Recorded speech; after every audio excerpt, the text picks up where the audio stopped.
তো সকলকে আবার স্বাগত আমাদের চ্যানেলে। আজকের রেসিপি তৈরি করার জন্য আমরা এখানে সিমুই নিয়ে নিয়েছি। প্রথমে আমরা এটিকে একটুখানি গরম আঁচে ভেজে নেব ভালো করে।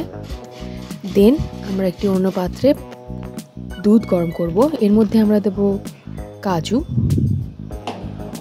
দিয়ে আমরা ভালো করে এগুলিকে মিশিয়ে নেব একসাথে। এরপর আমরা এর মধ্যে দেব পরিমাণ মতো চিনি এবং আবার এটাকে আমরা ভালো করে গুলিয়ে নেব দুধের সাথেই।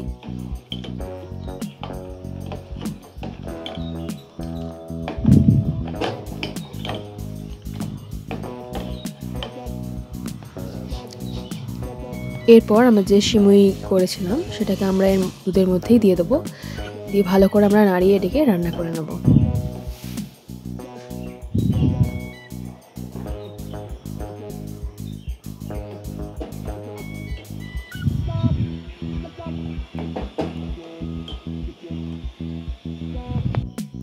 এরপর শেষমেশ আমরা এর মধ্যে দেবো ঘি, দিয়ে ভালো করে আমরা এটাকে রান্না করে নেবো আবার।